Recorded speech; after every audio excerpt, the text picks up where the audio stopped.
Welcome to Night Hacking here at TDC. And my name is Yolande Poirier, and my guest today is Michael Nascimento. Good. Hi. So, well, tell us first of all what you do for a living. I know you're an architect and CTO, so please. Yeah, actually, I started my own company with some of the best people I know here in Brazil, and we're doing consulting, outsourcing, and even offshore too. Okay, good. So, and you have been talking about microservices, right? And you have a fascinating talk because you are actually talking about why not to adopt microservices, Sure, right? sure. I wouldn't say it's why not, but when Or when, and right? and why not? Because sometimes people they hear about great things that people are doing, and one example I use in my talk is like I'm not very much of a sports guy, but I like swimming, you know. But if I want to swim better, and I try simply to copy everything that Michael Phelps is doing to be one of the greatest swimmers of all time, Yeah. I'll simply die. I'll have a heart attack, a stroke. That's what's going to happen to me. So first, you have to see from where are you starting. What are the logical steps you should take, and you should take baby steps. So I'm actually talking about things that people should be doing before, and maybe even looking at problems with a different at a different angle and seeing that they are looking for something that is more related to a process, more related to communication, more related to increasing the technical level of the team, the infrastructure, and not necessarily microservices. Microservices is still far away from them. It's just going to make things more complicated if they rush straight into it. Okay, so let's test some assumptions, right? Yeah. So, what about complexity? Does it reduce? Will microservices actually reduce complexity in my project? No, it's going to bring more complexity, and it's going to come from different things.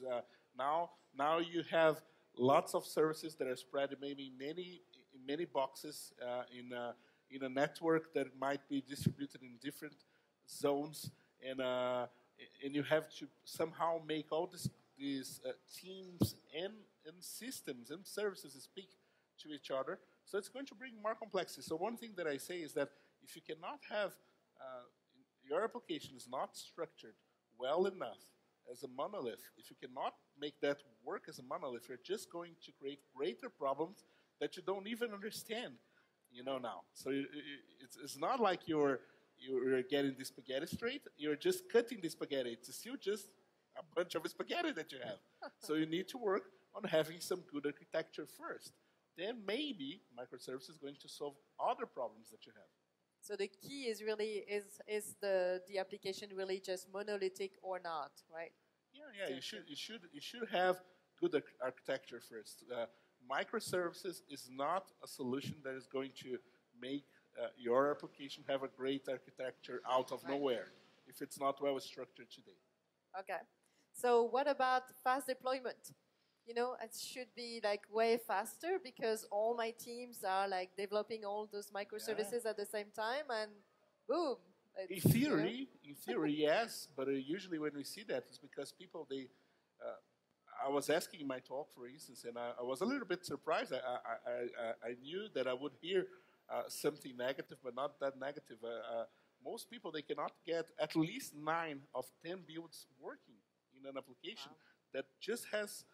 You're supposed to have just a single deployment pipeline. So how can you do that with 60, 70 applications that you need to deploy? Each piece is going to be unavailable at a time. Is the application structured to deal with a component being unavailable out of nowhere? Because that's what happens when you deploy. So if you cannot that to work with one single application, if you cannot do continuous delivery with a single application, why do you think you're going to be able to do that with 70, maybe over 100? Yep. Okay, so now if my project has many teams, right? I want to have actually more developers working on different part of this application, and so again, I can build faster. It's going to work better. Would that be a great assumption? That sounds like a good idea, but the problem many times is because you don't have a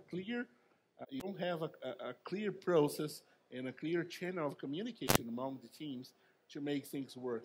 because they should be working today first. You shouldn't have problems because of commission between the team now, and you should have a clear process so that maybe by having different teams working together, you can do it faster. If it's not working, in the sense that you not get them to communicate to be sure that they are developing in a way they don't break the work being done by the others, then it's going to complicate the mess. So the idea of microservices as a whole is to accelerate those things if they are working and they are not working at the right pace.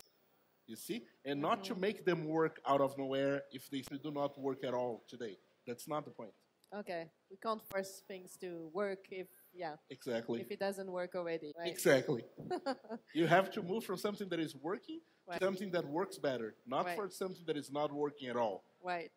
So then, so what would be then your recommendation of what a team should be thinking about before or in order to adopt a microservice architecture? So what would be like all the checklist, basically? Good. So besides the things we mentioned here, one thing that I noticed that incredibly people are still not paying too much attention is tests, for instance. So you have to have good tests, because then when you have your own service that you don't even know how many clients you have, how many client services you have to your own service. If you don't have good tests for it, that's never going to work.